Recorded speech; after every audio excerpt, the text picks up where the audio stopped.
escalón de listo para activos producir mexicanos. altos volúmenes Las de leyes hidrocarburos. antilavado. Solo Negocios Radio, las mejores entrevistas y análisis para lograr una toma de decisiones adecuada. Contáctenos. Correo electrónico. Correo@solonegocios.mx. Página de internet. www.solonegocios.mx. Facebook. www.facebook.com/solonegociosmx. Twitter. @solonegocios. Y recuerde, no es nada personal, son solo negocios. ¿Qué tal? Muy buenas tardes. Estamos en más de Solo Negocios, como todos los martes. Y como todos los martes que hemos seguido en esta temporada, pues seguimos haciéndolo de un modo virtual. Así que si de repente encuentra algunos problemillas ahí técnicos, como creo que estaba ahí escuchando viciado, me parece la transmisión, es debido a eso. Pero también tenga en cuenta que es en vivo, ¿no? Completamente. Y le doy la más cordial bienvenida. Mi nombre es Emanuel García a esta emisión de los martes de Solo Negocios. Y quiero darle la bienvenida primeramente al doctor Luis Enrique Gutiérrez Casas, que ya hace mucho que no lo veía. Una semana. No, dos, ¿verdad? Porque no nos Sí, veíamos. dos. Sí, buenas tardes, buenas tardes. ¿Qué tal te fue en estas 2 semanas? Bien, pues algo de trabajo.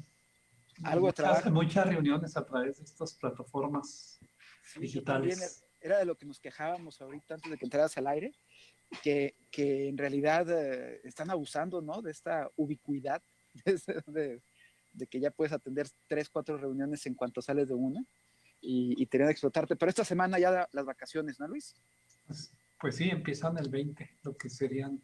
Pero es una etapa para prepararnos bien porque en términos escolares, pues parece que todavía vamos a tener si no es que hasta 2 meses de trabajo en línea, entonces tenemos que prepararnos bien porque de cualquier manera no estábamos preparados para este tipo de actividad a través de un medio digital, ¿no? Bueno, en realidad no estábamos preparados, como ya vieron, para muchas cosas. El país no estaba todavía listo para que, pues todo lo que nos pasó. Pero ahora sí ya no hay pretexto, ya tenemos que agarrar el hilo y ya para muchas ciudades, muchos municipios que ya pasaron a semáforo naranja, ya las actividades ya se empezaron a notar, ¿no? Aquí en Juárez, lamentablemente seguimos en rojo y lamentablemente las actividades parece que se liberaron porque tú sales y ves el tráfico, pero ya a una muy, muy buena densidad. Pero bueno, hoy tenemos, déjate platico, Luis, un invitado aprovechando esta nueva normalidad de que tenemos que andarlo haciendo a distancia y tenemos que andar haciendo, digamos, este circo, maroma y teatro con las nuevas tecnologías, que bueno, de nuevo no tienen nada, pero más bien como que la apropiación de esa tecnología es lo que sí es nuevo. Nos estamos enlazando, obviamente, con una persona, con el maestro Javier Martínez, que a lo mejor muchos ya lo conocen. Él es el director me estaba comentando, del campus, ahora ya nuevo, un campus multidisciplinario en Parral. Antiguamente era la facultad de economía. Entonces, antes de que tú te graduaras, ¿de dónde te graduaste tú, Luis? ¿De la UNI?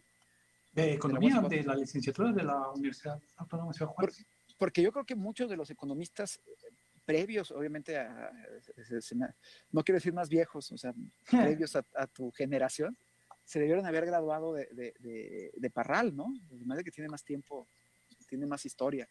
Entiendo que la facultad se abre después. La facultad, ¿sí? Lo que era antes la Facultad de Economía Internacional, creo que así se llamaba, pues mira, se abre tiempo posterior al de la carrera de Economía de la UACJ. De Villahumada para allá, los economistas son graduados de la UACH, eso me queda claro. Eso sí me queda claro, porque la mayoría estudió ahí. Incluso tenemos profesores que se graduaron de economía de la UACH, aquí en la UACJ. Pero bueno, quisiera presentarlo. Javier, bienvenido al programa. Emanuel, ¿qué tal? Buenas tardes, muchas gracias por la invitación. Doctor Luis Enrique, gracias, buenas tardes. No, gracias a ti.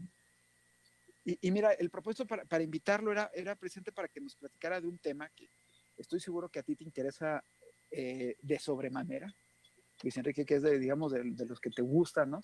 Él hace poco, sí, es que pongo en antecedentes a Javier.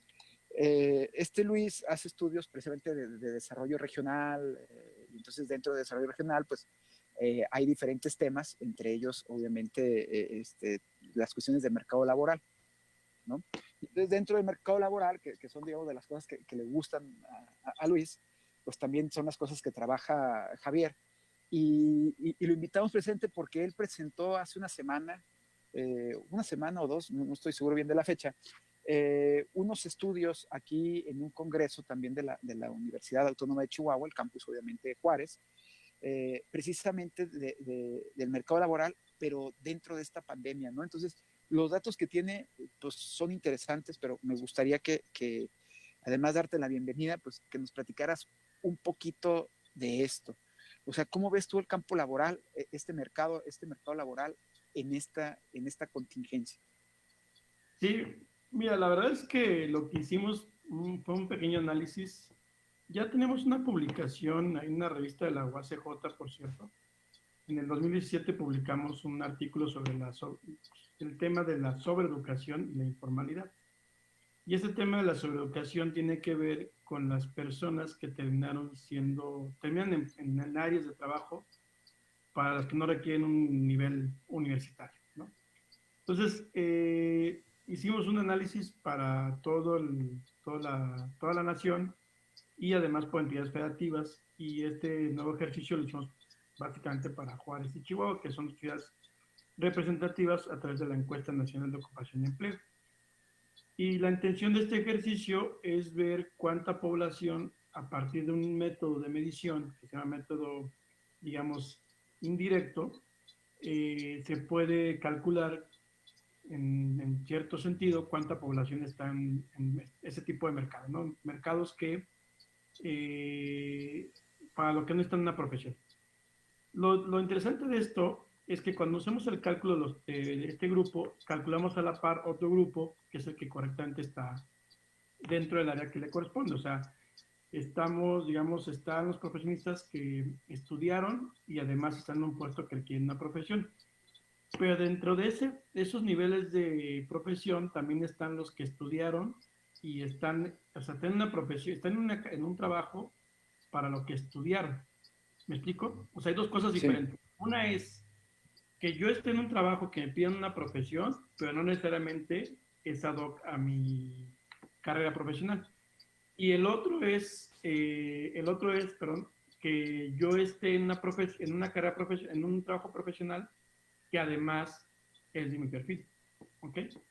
Entonces, claro. Entonces, este estudio que hicimos con la Encuesta Nacional de Ocupación y Empleo para el 2019, y bueno, ya lo actualizamos al 2020, es como no se les pregunta directamente al encuestado, no se le pregunta, oye, ¿tu trabajo es ad hoc a lo que tú estudiaste? No hay esa pregunta realmente. A través de un método indirecto, calculamos, por ejemplo, cuántas personas tendrían que estar, de acuerdo a su profesión, bueno, a una carrera profesional, en niveles o puestos que exigen una licenciatura o una ingeniería, ¿no? Entonces desmenuzamos los datos, hacemos ahí unas cosas estadísticas con un paquete econométrico, con el data, hacemos ahí unos merge, no sé cómo, bueno, unimos, ¿no?, bases para encontrar información, y de ahí ya hacemos los cálculos. Estos cálculos se hacen a partir del CIAN, es el Sistema de Ocupaciones en México, y ocupamos también otra metodología del 2011, que esta metodología se ocupa a nivel internacional, no solamente para México, a nivel internacional, y esta metodología se llama, a través déjeme aquí, les digo el nombre completo, se llama la Clasificación Internacional Uniforme de Ocupaciones. Entonces, lo que hacemos es esa tabla con el Sistema Nacional de Clasificación del CIAN, bueno, de ocupaciones, y con la información que tenemos cruzamos los datos y nos damos cuenta cuánta población realmente le exigió una profesión para lo que está trabajando. Entonces, tenemos ese grupo, ¿no? Grupo que está sobreeducado, digamos así, que tiene una profesión, un trabajo que no requiere una profesión, un grupo que tiene un trabajo que sí requiere una profesión y además son ellos. Y hay un tercer grupo que le hemos clasificado como aquel que donde caen los profesionistas que no están ni sobreeducados ni que están correctamente educados, sino que caen en la informalidad. Entonces, lo que nosotros estamos diciendo en este pequeño análisis es que la pandemia está provocando, además de que yo siempre sé muy claro que el crecimiento económico sí es un valor exógeno y endógeno para el mercado laboral, pero además es un impulsor. Al final de cuentas, independientemente que queramos medir con el crecimiento económico, es un reflejo de ingresos. Y la gente, pues con ingresos, tiene acceso a más bienes porque estamos en un sistema que finalmente el fin óptimo es el consumo, ¿no? Más que la felicidad en sí, sino es el consumo, porque si no comes te mueres de hambre, digamos así, ¿no? Entonces, dado ese sistema, pues los ingresos son necesarios para un país. Y a bajo crecimiento económico, ya traíamos antes del COVID-19, ya teníamos bajo crecimiento, pues aunado al COVID-19, pues nos pega en esta saturación, en este problema de mercado, donde hay una saturación de demanda, de oferta laboral contra demanda laboral, ¿no? Pues ahorita, como ustedes bien lo platicaban antes de iniciar el programa, pues las empresas están aguantando, están en un proceso de quebrar algunas empresas, o inclusive o cerrar primeramente o quebrar necesariamente, ¿no? Entonces, toda esa gente pues, que se iba a contratar, pues ya no va a ser contratada, ¿no? ¿Qué va a pasar con esos profesionistas? Pues van a caer en un mercado sobreeducado, es decir, le van a quitar los puestos a personas que, aunque no tengan educación, te voy a hacer a un lado porque yo te puedo prestar mejores condiciones de productividad, digamos así, y voy a quitar a la gente que no tiene educación. Entonces, toda esa gente, y además, toda esa gente que se queda sin trabajo, pues va a llegar a la informalidad. O sea, es un efecto, digamos, dominó, ¿no? De un grupo a otro, de un grupo a otro, y lo va empujando hasta la informalidad. Y el problema aquí es que, pues, están saturando esos pequeños mercados que son bien pagados, y que, lógicamente, que al egresado cada vez le va a costar más acomodarse en un buen mercado laboral. Aquí la pregunta es de quién es la culpa, ¿no? ¿De un gobierno, de las universidades, de las empresas? O sea, aquí, digamos, es un problema que ya se tenía desde hace años, no es de ahorita este problema del mercado laboral, pero final de cuentas la pandemia vino a perjudicar muchísimo más, a agravar más el problema de los mercados profesionales, ¿no? Entonces, la verdad es que sí es preocupante porque a partir de estos datos hicimos un modelo probabilístico que nos permitía medir la probabilidad es un modelo multinomial que nos permitía medir la probabilidad de cuánto porcentaje de población podría caer en el lado de la sobreeducación o de la informalidad, ¿no? Entonces encontramos en los resultados de manera muy somera que cerca del 45% de la población de los van a caer en términos sobreeducados de nivel profesional.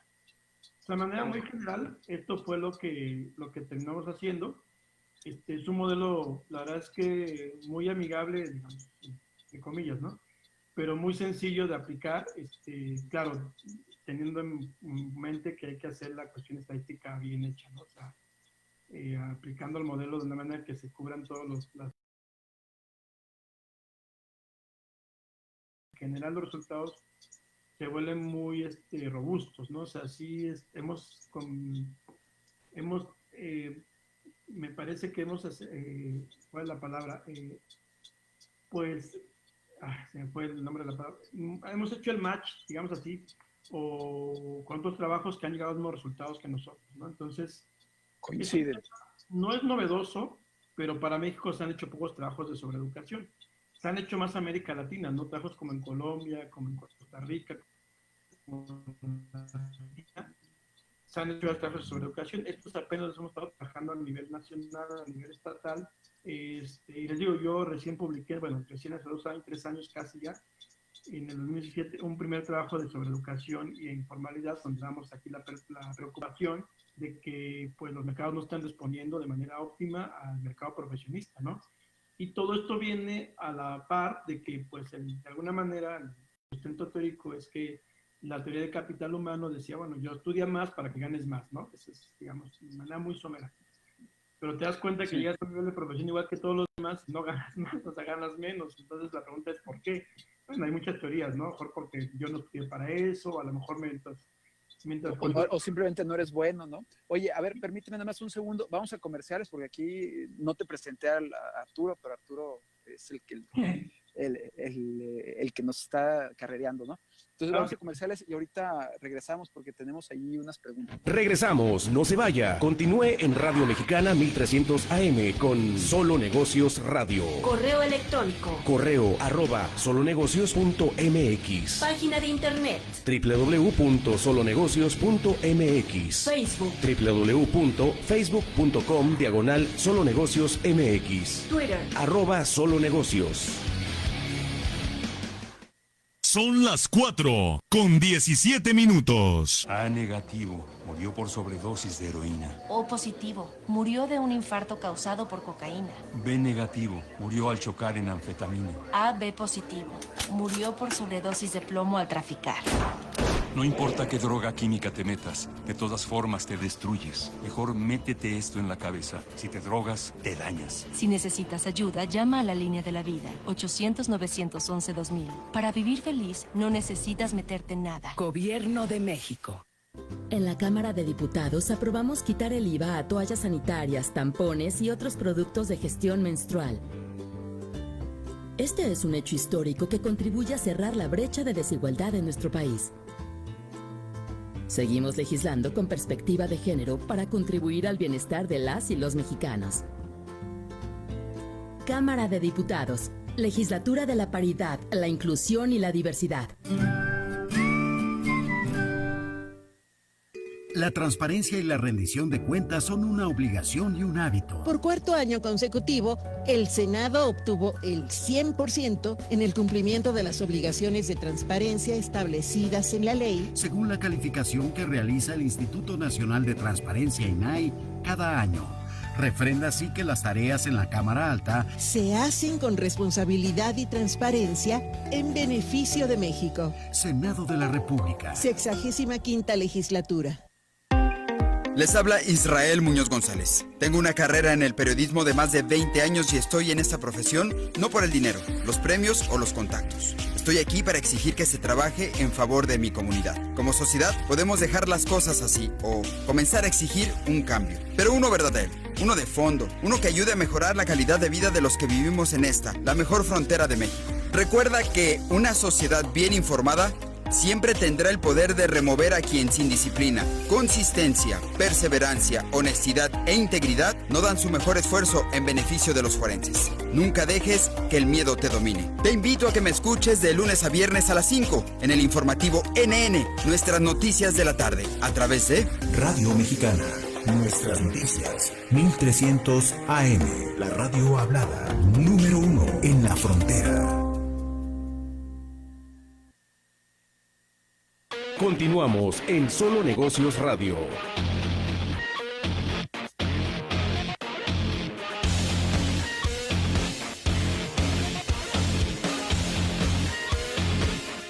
Bueno, pues regresamos. Estamos ya aquí de nuevo en Solo Negocios después de un pequeño y brevísimo comercial, donde tuvimos que interrumpir a Javier, precisamente nos estaba explicando de este estudio.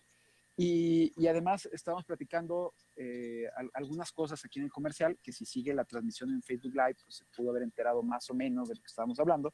Si no, de todas maneras, aquí ahorita lo volvemos a tocar el tema, porque sí son cosas, pues digamos, interesantes, ¿no? Decías, Javier, y yo no sé qué opines tú, Luis, en esto.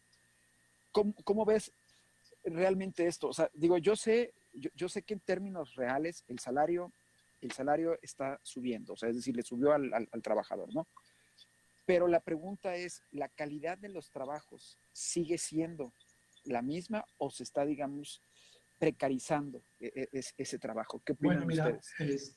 A ver, nada más una cuestión. En efecto, hay, vamos a decir, algunas tendencias que ya estaban muy definidas antes de esta cuestión coyuntural de la pandemia, y estas tendencias tenían que ver precisamente con la precarización del trabajo, tenían que ver con esta recesión de largo plazo, que este estancamiento ya secular de la economía, tenían que ver con un estancamiento del empleo, aunque las economías por una parte podrían estar creciendo no de acuerdo a un ciclo económico, a su propia dinámica, pero en lo general el empleo no crecía como antes, y había ya un proceso de sustitución que tenía que ver con la cuarta revolución industrial con todas estas nuevas tecnologías. Incluso recordamos un trabajo famosísimo de economistas norteamericanos que nos hablan de hacer un estudio de 700 profesiones y la probabilidad de ser sustituidos.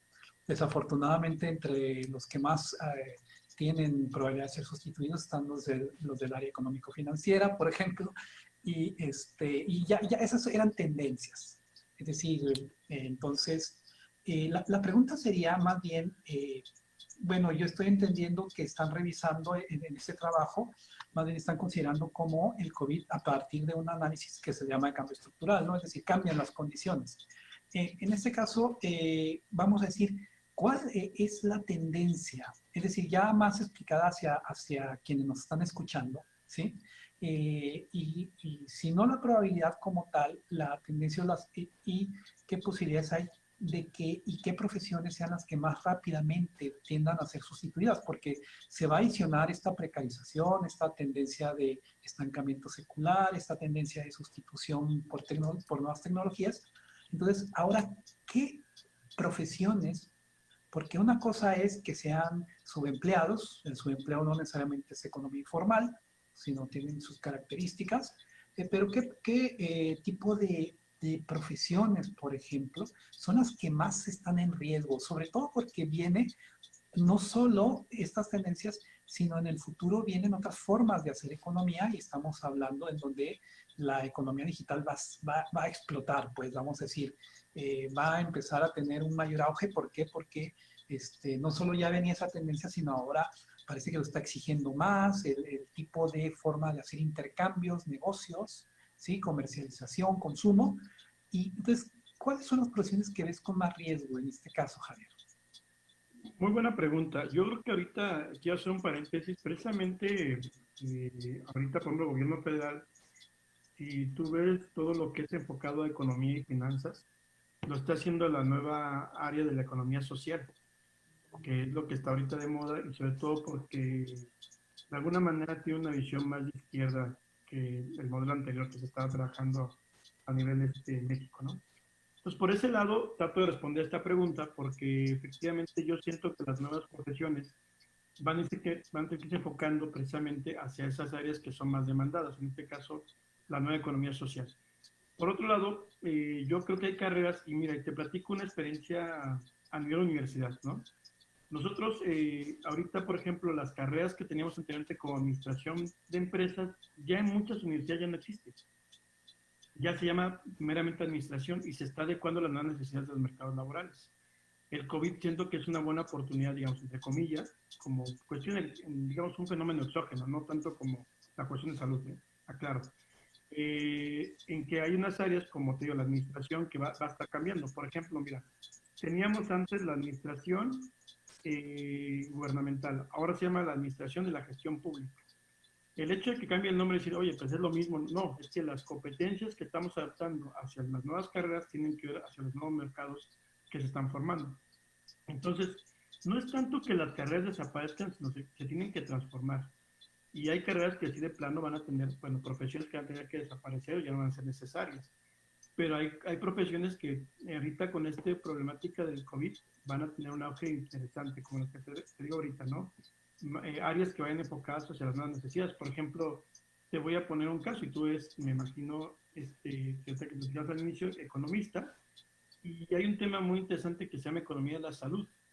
Es una profesión que realmente antes era poco demandada, hoy va a ser altamente demandada porque necesitamos eficientar tanto los recursos de las instituciones de salud como los recursos que tienen monetariamente hablando. Entonces, son profesiones que a lo mejor anteriormente no existían, hoy van a tener que existir.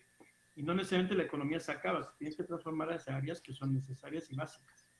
Entonces yo voy más de la idea, y como bien tú dices, sí hay profesiones que van a desaparecer. De manera cierta, no tengo a la mano qué carreras van a desaparecer o no, pero sí lo que te puedo decir es que hay carreras que se van a transformar para hacer enfrentamiento al COVID y otro tipo de gestiones que van a venir más adelante, ¿no? Problemáticas, mejor dicho, más adelante. Entonces, para mí sí, yo he visto también las carreras más sobreeducadas o que están más sobresaturadas, estas tienen que transformarse o van a desaparecer básicamente, porque con la situación que está viendo el mercado, ya no va a poder absorber más hacia en el corto, ni siquiera en el mediano plazo o largo plazo. En el corto plazo, que es el que viene ya en los próximos meses, que nos vamos dando cuenta que ya no va a ser esas carreras necesarias, ¿no? No sé si de alguna manera esta visión que te presento podría aclarar un poco hacia dónde está girando este entorno de las nuevas profesiones en México, ¿no?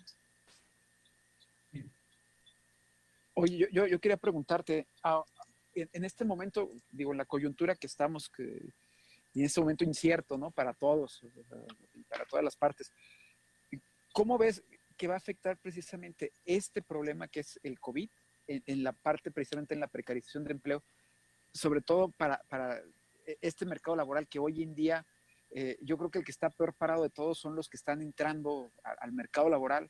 Ya de entrada las pensiones, digo, con COVID y sin COVID no les va a alcanzar. Todavía si le van a tener que meter mano con esa propuesta de Morena, sacar centavos de su Afore, pues todavía agrava el problema, ¿no? Entonces ya de entrada ya iba mal, pero ¿crees que realmente esto va a agravar, polarizando a los dos lados, una, que estén, digamos, sobreeducados para ciertos puestos, y por otro lado, que de plano se nos vayan a lo mejor en la informalidad o sub? No, definitivamente sí. O sea, ¿por qué? Porque el mercado, digamos, no está en condiciones óptimas antes del COVID. O sea, bien lo decía el doctor, ¿no? O sea, anteriormente ya veníamos con este problema, no es de ahorita, ni tampoco el año pasado, tampoco podemos culpar a una sola administración. Eso ya es un problema que viene arrastrándose por varios años. Y este problema del mercado laboral no es de ahorita. O sea, entonces, pero esto ha sido muy profundo. O sea, nadie esperaba la profundidad de esta pandemia, estamos de acuerdo. Entonces nos vino a dar a luz de la gran problemática que tenemos, no solamente en el mercado de profesionistas, como tú lo dices, sino en otro tipo de mercados. O sea, en la enorme desigualdad que hay entre ciertos grupos de personas, ¿no? Lo puedes ver por tipos de ingresos y te das cuenta que nosotros hicimos un cálculo ahí sencillo: el 20% de la población de los hogares en México no tiene acceso a agua potable. O sea, ni adentro de 20% de la población no tiene acceso a agua potable. O sea, ¿cómo le pides a la gente que se lave las manos? Ese es un ejemplo de la problemática que hay de la desigualdad, y como tú bien nos dices, o sea, esto va a generar un problema más de desigualdad entre grupos, no solamente de personas, sino de profesionistas, ¿no? En donde ya se ha hecho mucho hincapié que sí tiene que ver un montón de cuestiones para que tú tengas un puesto laboral, digamos, ad hoc a tus características socioeconómicas, ¿no? Y culturales y de lo que tú quieras, geográficas, y que sí va a agravar necesariamente, y yo creo que no hay duda de eso, el mercado laboral, no solamente profesional, sino a nivel general, va a agravar esta situación. Entonces, no esperamos menos, ¿no? Yo no espero que esto que me pregunta el doctor, si cree en las nuevas profesiones, sí se va a dar, pero no mañana ni este año, ¿verdad? Sino esto es a corto, esto es a mediano, largo plazo. ¿Y estarán las instituciones educativas preparadas para transformar? Es decir, ya tú estás al frente del espacio, conocemos el trabajo de las instituciones educativas mexicanas. ¿Están realmente preparadas para entender que hay que transformar algo que lleva, vamos a decir, decenios funcionando? Carreras muy estrictamente definidas, carreras que tienen toda una tradición, y que ahora, con todas estas, vamos a decir, tendencias y amenazas, necesitamos transformar la manera como desde la profesión, desde la formación, se ve no solo al aparato productivo, sino los problemas sociales, por ejemplo. Entonces, ¿tú cómo ves? ¿Sí estamos preparados, o todavía vamos a llevar, tenemos instituciones como más lentas para entender esto? A ver, nada más un pequeño break. Nos vamos a comercial, y si quieres ahorita nos respondes a eso, ¿no? Regresamos, no se vaya. Continúe en Radio Mexicana 1300 AM con Solo Negocios Radio. Correo electrónico. Correo @solonegocios.mx. Página de internet. www.solonegocios.mx. Facebook. www.facebook.com/solonegociosmx. Twitter. @solonegocios. No te pierdas el desfile cívico deportivo conmemorativo a la Revolución Mexicana. La cita es este sábado 20 de noviembre a las 10 de la mañana sobre la avenida Heroico Colegio Militar, partiendo desde la Plaza de la Mexicanidad hasta llegar al punto, con la participación de instituciones educativas, asociaciones civiles y dependencias municipales. Habrá filtros de bioseguridad, repartiendo gel sanitizante y revisando tu cubrebocas. Trae a tu familia y celebra nuestra Revolución Mexicana. Gobierno Municipal 2021-2024. En este movimiento sabemos hacer buenos gobiernos. En el 2009 ganamos Tlajomulco y ya vamos por nuestro 5º gobierno consecutivo. En el 2015 ganamos Guadalajara y Zapopan y estamos por comenzar nuestro 3er gobierno al hilo. El movimiento naranja sigue creciendo. Gobernamos Jalisco y ahora también Nuevo León, Monterrey, Campeche y más de 130 municipios en todo México. Nos diste tu confianza y no te vamos a fallar. México sí tiene una mejor opción. Movimiento Ciudadano. Les habla Berenice Aguilar, comunicóloga, locutora, conductora y productora. Y Jorge Omar Cimental, comunicador. En lo personal, me gusta conectar con las historias y experiencias de vida, porque cada una me brinda la oportunidad de transformarlas en charlas valiosas con especialistas. Así, todos ponemos un granito de arena para que las personas puedan vencer los retos de la vida diaria. Para mí, las pláticas de temas interesantes siempre han tenido un lugar importante en mi persona, sobre todo cuando se trata de platicar con los expertos. El hecho de que podamos aprender sobre las herramientas para ser mejores en nuestra vida es una gran oportunidad que no se debe dejar pasar. Por eso, te invitamos a escucharnos en Conecta tu Vida, de lunes a viernes a las 10 de la mañana, a través de Radio Mexicana. Nuestras noticias, 1300 AM, la radio hablada, número 1 en la frontera.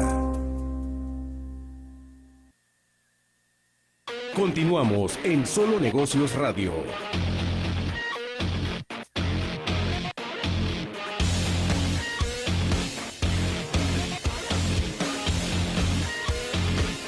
Ok, regresamos. Bueno, pues estamos aquí en Solo Negocios nuevamente, después de esta pausa comercial. Fíjate, Luis, ya se nos fue media hora, Sí, muy rápido. rápido. Ni cuenta, la verdad es que ni cuenta nos dimos, ¿no? Porque sí, la verdad es que es muy agradable esta charla. Pero bueno, antes de irnos habías hecho una pregunta, ¿no? No sé si quieras retomarla, Luis. Bueno, tenía que ver cómo las instituciones educativas mexicanas, las de formación superior, estaban realmente preparadas para asumir estas transformaciones que incluso rompen paradigmas, no solo de la formación de capital humano, sino paradigmas, incluso tradiciones de nombres de carreras, de estrictamente focalizadas en una profesión, cuando ahora la multidisciplina es más importante, cuando ahora la tecnología es muy importante, y cuando ahora enfocarse no solo al sector productivo, sino al sector social también es importante. ¿Qué tan preparadas están las instituciones educativas mexicanas para entender estos cambios y sobre todo llevarlos a cabo? Yo creo que, pues no sé, este ejercicio nos puede servir mucho de la sobreeducación, porque ahí nos damos cuenta que pues todavía nos falta bastante en ese sentido en las instituciones. Pero además tienes mucha razón, también las propias instituciones sufren una polarización, ¿no? Una desigualdad entre unas y otras. No vamos a ir muy lejos, el norte contra el centro y sur del país. Sí hay una gran diferencia, y voy a poner un ejemplo sin son de comparar en términos de personas, sino más bien en conocimientos, ¿no?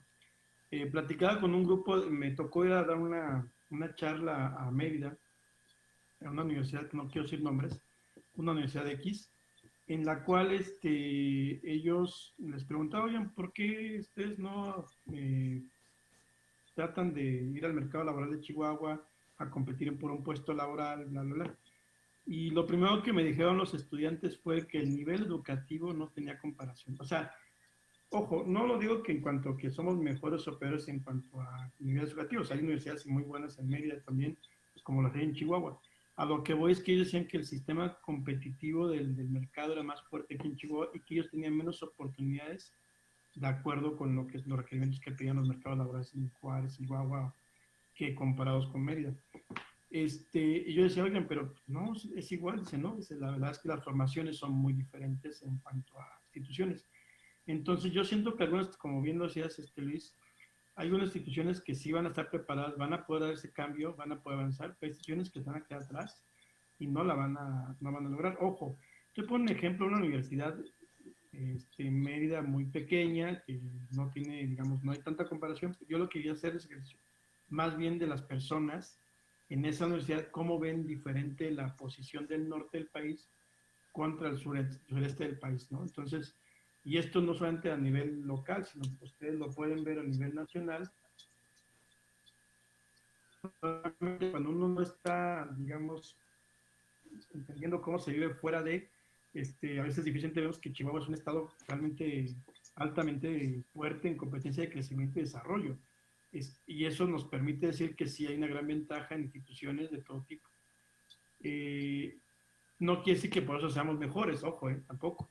Pero yo veo que sí es un ejemplo, no sino que las universidades de Chihuahua, sino en general, sí hay una gran desigualdad y siento que sí nos va a costar un poco, o si no bastante, entender este cambio que se acercan las nuevas formaciones de tecnología, los nuevos paradigmas que hay que construyendo, resolviendo, mejor dicho. Entonces, sí, no lo veo nada fácil es para ninguna universidad, sobre todo si te casas con un modelo de siempre, ¿no? De hecho, fíjate que ahora que mencionas precisamente este problema, digamos, del mercado laboral, es un problema no exclusivo, como ya lo trajo Luis a colación, del joven o del que va a entrar al mercado laboral, ¿no? Es también obviamente de las instituciones porque si seguimos evidentemente ofertando las mismas carreras, difícilmente van a poder ser insertados en el mercado laboral que se requiere o en la realidad que se requiere. Y yo creo que aquí el problema, yo lo veo un poquito más allá, a lo mejor es un poquito más dramático que Luis, ¿no? Luis pregunta si estamos preparados, si las instituciones estamos preparados. Yo preguntaría si a las instituciones ya nos cayó el 20 del cambio que está ocurriendo y que, digamos, el COVID nos sacudió, ¿no? Simplemente el cómo estamos llevando ahora el programa, el cómo van a entrar a dar clases, el cómo terminamos dando clases, ¿no? Realmente están preocupados, digamos, los dirigentes para decir, bueno, aquí ya hay un cambio y tiene que haber un cambio de rumbo, porque lo que traíamos planificado, lo que tú decías, Luis, recuerdas la visión esta 2020, ¿no?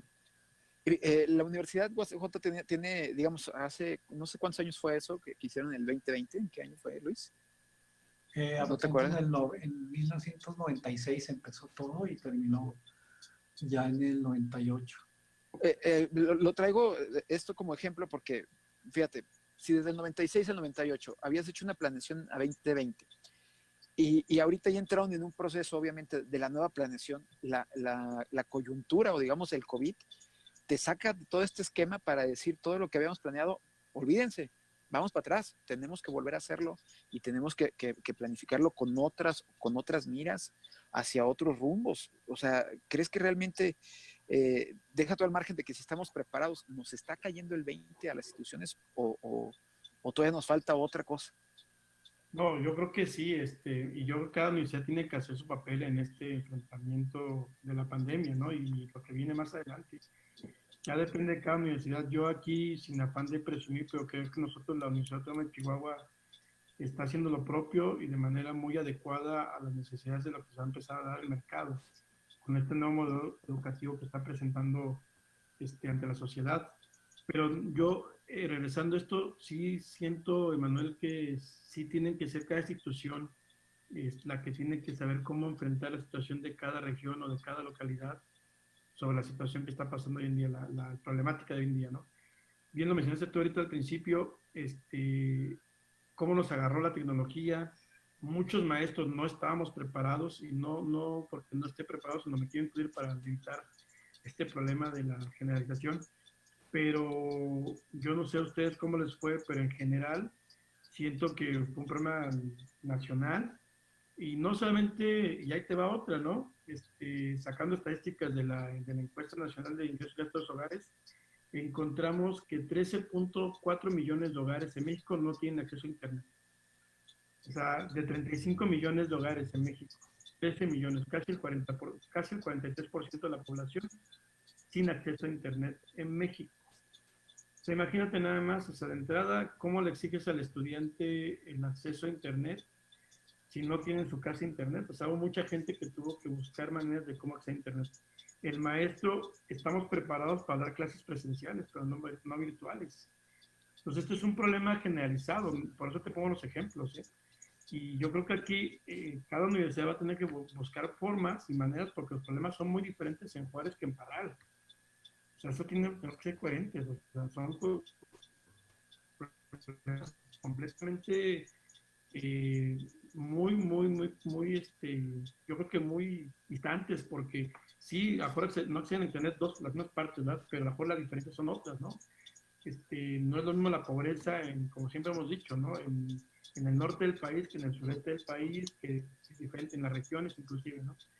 Entonces, retomando lo que estás diciendo, sí es un problema institucional, sí tenemos que jugar un papel importante en instituciones para poder sacar este problema más adelante, y que además no debemos estar solos, ¿verdad? Tenemos que ir de la mano también con gobiernos estatales, federales, municipales y también de la iniciativa privada, porque esto solo no se va a resolver. O sea, creo que si alguien piensa que no está pasando nada, híjole, no sé. Está pasando. Está encerrado y aislado completamente, ¿no? Sí. De hecho, el hermano de Luis está juntando patrocinios para poder darle acceso a internet a algunos alumnos de universidad que si te pones a pensar, son los menos afectados, porque si yo me pongo a pensar ahorita en un niño de primaria de una zona rural, o incluso vaya ni siquiera a zona rural de Juárez, tal vez ni siquiera tenga la computadora para seguir, ¿no? Entonces... Yo creo que, digo, o sea, ahí, por ejemplo, yo no sé Luis qué piensa, pero esta gran relación que hay entre el gobierno federal y bueno, pero en tecnologías de celulares, pues ahí habían hecho un convenio de acceso a internet por una temporada, ¿verdad? Mientras duraba el ciclo escolar, por ejemplo, en zonas al menos marginadas. Ya no hablemos de zonas centrales, sino de zonas marginadas, ¿no? Hubiera sido una buena política pública, aunque sea de corto plazo, pero para que no hubiera el problema. La otra problemática son cómo accedes, ¿no? O sea, si no tienes internet en tu casa, pues me imagino que menos computadora. Y no me río por sarcasmo, sino me río porque, pues sí, es drástico esto, o sea, es como que no claro. ¿no? O sea, claro, es que estamos en una situación realmente redescubriendo, después de tantos mitos y tantos horizontes fallidos, redescubriendo nuestro subdesarrollo. Eso es muy importante que lo entendamos, porque nuestro subdesarrollo no solo tiene que ver con el sector productivo, en donde tenemos elementos y factores de competencia que están ya fuera, obsoletos dentro del marco de las competencias dinámicas, sino también en cuanto a infraestructuras, en cuanto a acceso a servicios y particularmente en cuanto a comunicación y servicios digitales. Yo, aunque tal vez es la primera vez que uso este término, pero sí estamos redescubriendo nuestro subdesarrollo. Y eso tiene que ver con nuestros servicios de salud, nuestros servicios educativos, como bien dice Javier, bueno, la pobreza y la desigualdad, el acceso a satisfactores, sobre todo a bienes que permitirían tener un buen desempeño en un momento de crisis. Fíjate que es buena esa de redescubriendo. Mañana va a poner en el Facebook. Estado redescubriendo nuestro subdesarrollo. Pero fíjate que es cierto, porque al final del día esta pandemia puso a prueba muchísimas estructuras políticas, sociales, económicas, y en muchos casos no la pasamos, ¿no? O sea, no la pasamos en la realidad de las cosas. No, yo sí creo que nos sobrepasó en varios sentidos, en varios ámbitos, en varios sectores, y llama la atención que también sobrepasó al sector privado en muchos sentidos, cuando se entendía, o ellos como se ven a sí mismos en un espejo como competitivos y como más eficaces, ¿me explico? La verdad es que nos sobrepasó, y eso es un poco lo que digo, estamos todos redescubriendo ese subdesarrollo. Ya nos veíamos en el primer mundo. Así es. Bueno, yo creo que, final de cuentas, creo que esto es nuestra realidad, ¿no? Como bien platicamos ahorita, como bien decía, descubrir que siempre había un problema de pobreza, siempre un problema de desigualdad, siempre hay un problema de acceso a la educación universitaria, de bachillerato o nivel medio superior. Siempre hay una enorme problemática de empleos, o sea, no es de ahorita, ¿no? Esto nos vino, yo le digo a la gente, digamos, es cuando un hogar trabaja papá, mamá y el hermano mayor, son 5 de familia, y vamos muy bien, de repente pide el trabajo al hijo mayor, pero bueno, está la mamá y el papá y más o menos, digamos, cuando bajo crecimiento, ¿no? Van más o menos llevándola muy bien, pero resulta que de pronto la mamá no tiene seguro médico o el papá no tiene seguro médico y le da una gripe espantosa, ¿no? Llámale COVID si quieres. Y ya no puede trabajar y lo hospitalizan por la gravedad. Entonces, imagínate, ¿y quién cuida a la familia? ¿Quién cuida al papá? ¿Quién cuida a la mamá? ¿Quién trabaja? Y bajan los recursos. Y te das cuenta que no estabas tan bien o tan estable como uno piensa, ¿no? Entonces, ahora velo a nivel nacional, donde los hogares lo representan el papá, la mamá, los hijos, bla, bla, bla. Y es una situación que nos ha dado un golpeteo muy fuerte, ¿no? O sea, la preocupación día con día de que nos damos cuenta que este país pues nunca ha sido y difícilmente en un corto o mediano plazo va a ser de primer mundo, ¿no? Entonces, o sea, éramos más vulnerables de lo que pensábamos. Definitivamente, ¿no? Definitivamente. Bueno, Arturo nos está mandando a corte, o sea, nos vamos al último corte y regresamos, ¿no? A ver ahorita con este tema. Regresamos, no se vaya. Continúe en Radio Mexicana 1300 AM con Solo Negocios Radio. Correo electrónico. Correo @solonegocios.mx. Página de internet. www.solonegocios.mx. Facebook. www.facebook.com/solonegociosmx. Twitter. @solonegocios.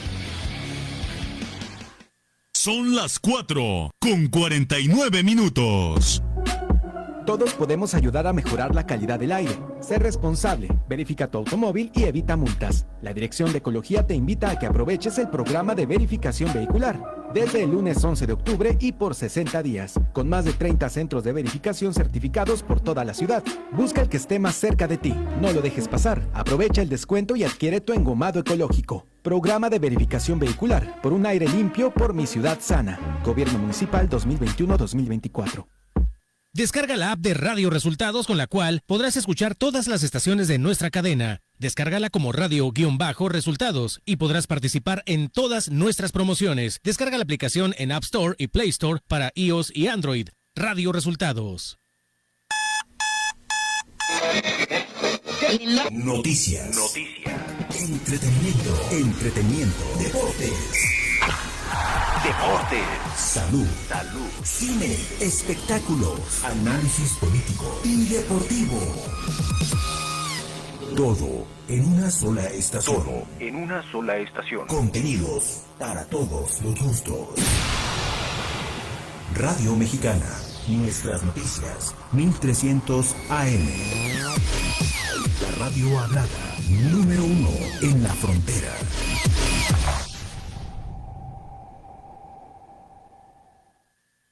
Soy Armando Rodríguez Hernández y pues soy un apasionado de la comunicación en todas sus formas y a través de todos los medios. El comunicar la Universidad Autónoma de Ciudad Juárez ha sido para mí un gran privilegio porque observo en ella la posibilidad ilimitada a través de los diversos temas, de los diversos investigadores, de la comunidad universitaria en general, incluyendo a los estudiantes, y observo que hay un objetivo por el cual estar presentes en los diferentes medios de comunicación.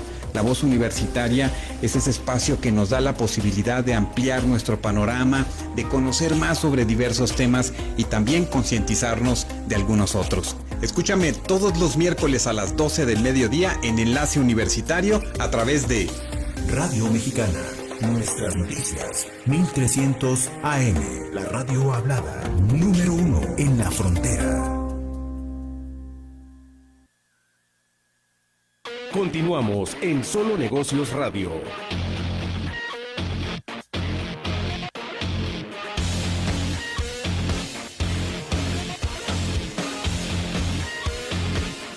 Bueno, pues regresamos aquí ya al programa en el último tramo. Te digo que se nos fue muy rápido con todo esto y aún todavía no nos queda claro. Bueno, les decíamos, mi nombre es Manuel García y estamos aquí con Luis Enrique Gutiérrez Casas y con Javier Martínez, el director campus multidisciplinario de Parral, que, o sea, es decir, estamos de manteles largos hoy, Luis, para que veas. Así es. Con la invitación.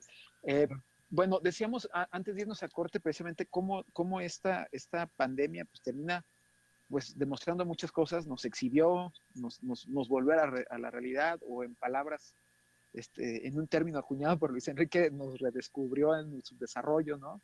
O nos mostró más vulnerable de lo que realmente creíamos que éramos.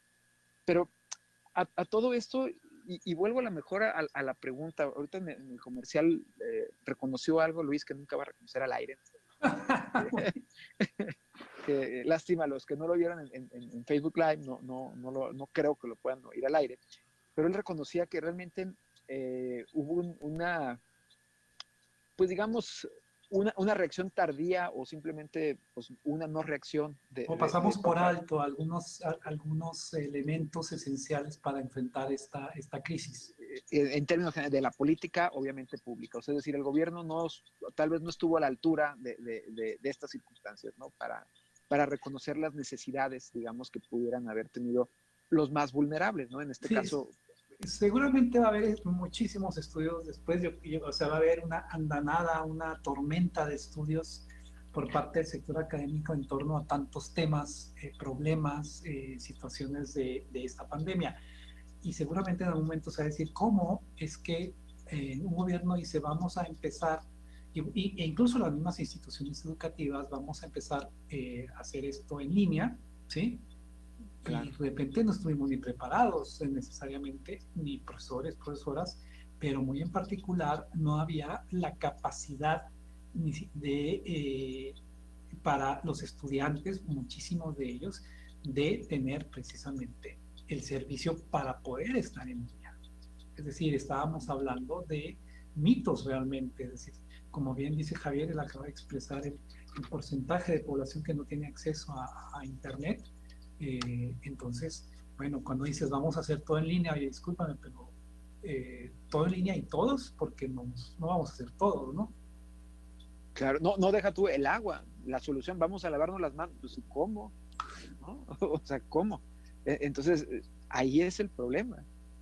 Claro, y esto, insisto, nos hace reconocernos en una situación de vulnerabilidad, en una situación de bastantes deficiencias, pero no somos los únicos, y no es sencillamente vemos países incluso poderosos como en los Estados Unidos, que empiezan no a redescubrir su desarrollo, sino a levantar la alfombra de su economía. Me refiero todo lo que todo el polvo lo metían abajo, y hay necesidad de levantar la alfombra, y se ve una serie de carencias, una serie de deficiencias enormes. Entonces, bueno, pues por eso esta pandemia nos está enseñando muchísimas cosas que no queríamos ver, pero que siento que todavía estamos reacios a querer ver en muchas situaciones. Te lo digo porque en el ejemplo que daban ahorita de la educación, pues están diciendo que las escuelas y universidades vuelven hasta septiembre, ¿no? Entonces, como decirle, pues vuelve al asunto, digo, así como terminaste, así empieza, no pasa nada. Sí, pero sí pasa, ¿no? O sea, sí pasa en el sentido de que las personas que no tenían acceso a Internet siguen sin tenerlo. Y probablemente van a quedar marginados nuevamente, si no es que más marginados de lo que estaban antes. En ese punto, ¿no? Que sí es importante. No, y sabes que definitivamente, no solamente, yo creo que, como bien mencionamos ahorita, las políticas públicas tienen que ser enfocadas a atacar esos problemas que son graves en este momento. No solamente el acceso a Internet, porque lo de menos es el Internet. Tal vez no es un problema tan grave porque no es un problema de salud, como bien lo decía ahorita Luis, ¿no? Sino que tienes que hacerlo más enfocado a otros temas, como en esta parte de atacar, ¿no? Situaciones como, digamos, acceso más igualitario a sistemas que te atiendan igual en todos lados, ¿no? Pero a lo que voy es que, por ejemplo, la falta de agua, acceso a drenaje, energía eléctrica, bienes materiales que son necesarios y que la gente no tiene acceso, ¿no? Y que no es un problema de ahorita, pero que te agrava por la situación que estamos viviendo. O sea, era grave, pero no tan grave. Ahorita se volvió muy grave porque lo necesitas. Entonces, yo creo que aquí esas políticas se tienen que hacer de inmediato, como bien decía ahorita Enrique, las políticas públicas tienen que estar enfocadas a temas de prioridad para resolver lo que tú dices ahorita, ¿no? acá vamos a regresar a clases en línea y luego ¿qué? Los que no tienen internet, ¿qué va a pasar? Y los que no tienen para las manos, y los que no tienen para esto, los que no tienen para el otro, son creo que necesidades primordiales, creo que más que otras políticas sociales que sí son necesarias, o sea, eso no hay duda, como por ejemplo repartir recursos monetarios, yo no hay duda que sí es necesario, pero hay otras necesidades que se podrían, digamos, redireccionar para que la gente tenga acceso a, y normalizar y bajar un poquito este problema de desigualdad que tú dices, Emanuel, ¿no? Que va a marginar más a la gente que de por sí ya estaba vulnerable, ¿no? Fíjate, lleva años el Coneval diciendo precisamente en esta medición de pobreza multidimensional que queda más que exhibida de decir que no tenían el internet, como tú dices, es lo de menos, no tienen agua, no tienen drenaje, no tienen, digamos, materiales para una casa digna, no tenemos una red de seguridad social como tal. Por lo tanto, tú no puedes pedir a la gente, vete un mes a tu casa, porque pues, no van a aguantar, no tiene, digamos, el sustento a la casa, pero tampoco tienes la red social para mantener a una persona que está, digamos, sin trabajo, ¿no? Y siento yo, y esto no le va a gustar a Luis Enrique. Dejas darte un dato, Emanuel, así nada más. Sí. Mira, nada más que sepa, a nivel nacional, nada más para que tengan una idea, la informalidad en México asciende aproximadamente a cerca del 60% de la población. O sea, es decir, la población ocupada en México, cerca del 60% de la informalidad, no tiene seguridad social, ¿no? Entonces, de hecho hay estudios que la ponen más alto, prácticamente 65%, y lo que llama la atención es que somos el país latinoamericano, si nos comparamos con todos los países más o menos del tamaño del nuestro, economías importantes sudamericanas, somos el país con la mayor proporción de economía informal en Latinoamérica. Exacto, y eso agrégale a nivel nacional, en el mercado profesionista es del 20%. O sea, a nivel nacional, y claro, ya caso de Juárez y Chihuahua ya baja un poquito más el porcentaje, ¿verdad? Pero a nivel, por ejemplo, Chihuahua tiene el 11.4% de informalidad en profesionistas y 12.3% de informalidad en Juárez. Y digo, estamos muy por debajo de la tasa nacional, ¿no? Del promedio nacional, perdón. Pero nada más que dar estos datos porque, sabes que sí quería mencionar, hice unos pequeños cálculos en el transcurso de la mañana y digo, tú lo acabas de mencionar, Emanuel, ¿no? Pues no solamente es un problema de que me quédate en casa, te doy internet, te doy agua, y luego ¿quién me da trabajo? Cuando mi trabajo es informal, ¿no? Tengo que salir a trabajar pan, tengo que salir a vender lo que tú quieras por la informalidad y final de cuentas, pues, ¿cómo lo resuelves? O sea, ¿cómo lo haces que se quede con esta persona, no? No, yo lo que precisamente estaba diciendo que no le iba a gustar a Luis Enrique es que siento que el gobierno, como política pública, o bueno, no voy a decir como el gobierno con política pública, Obrador, pasó esta responsabilidad, obviamente, de política pública, de una política de Estado, a los empresarios. Se les dijo, no, pues ustedes páguenle. O sea, cuando realmente no había sabía que no había una red social, digamos, que pudiera dar soporte a mucha gente, y también muchos no tenían el empleo formal como para que le pagaran esto, ¿no? Y la situación tenemos en que, pues, vamos a ver los estragos de toda esta situación en problemas. En esto lo que llama la atención, a mí en lo particular, es que aun cuando a nivel mundial está una discusión ya muy intensa, incluso ya programas muy específicos del ingreso universal, aunque unos los consideran más temporal, otros ya lo quieren considerar permanente, en México eso todavía no se discute realmente, no está dentro de la mesa de discusión. Fuera de estos apoyos que tienen que ver, por ejemplo, adultos mayores, que tienen que ver estudiantes, pero no está en la discusión y me llama mucho la atención porque es una de las propuestas, vamos a decir, de vanguardia a nivel mundial más importantes. Claro, bueno, nos queda ya poco tiempo, no sé si quieren agregar algo. Pues Javier, por favor. No, nada más comentarles, ahorita que tocaban el punto de los mercados laborales y el desempleo y todo esto, la verdad es que la situación no está nada sencilla, no va a estar nada fácil para ningún estado, ningún municipio, a nivel nacional. Creo que tenemos que confiar en el gobierno federal que redirija las políticas públicas, porque si no lo hacen ellos, nadie lo va a hacer, y la verdad es que sí es preocupante como bien lo decían, las empresas se dieron cuenta que no son, digamos, como que sí, realmente la fortaleza del país, sobre todo medianas y pequeñas empresas, ¿no? Y les voy a dar un dato importante ya para culminar. ¿Saben quiénes son las empresas que más contratan informalidad en México? Gobierno. Según la encuesta nacional de ocupación y empleo de la NOE, el gobierno es el que más contrata informalidad. Para que ustedes vean. Pues nos dejas fríos con esos datos. Te los dejo ese dato como abierto para otra discusión otro día y para que puedan seguir invitando. No, claro, cuando quieras. Gracias, pero realmente es un dato bien, bien interesante que el gobierno contrate mucha informalidad. Bueno, pues dejamos esto así para que lo piense toda la tarde. Ya nos despedimos. Mañana vamos a estar de manteles largos. Luis, te invitaron, ¿verdad? Porque cumple un aniversario del programa y entonces quiere hacer... Un aniversario más. Un aniversario más, quiere hacer un fiestón loco Alejandro. Entonces, para que estés pendiente. Entonces, mañana, por favor, escúchenos. Nosotros el martes regresamos y le agradecemos a Javier, bueno, pues por su visita y realmente por sus comentarios y los números que nos aportó el día de hoy. No, y a usted, pues, gracias, Javier. Gracias a ustedes, Luis. Gracias, Manuel, por esta invitación. Bueno, nos despedimos. Muchísimas gracias por su paciencia. Nos escuchamos la próxima semana. Agradecemos su atención. Nos escuchamos.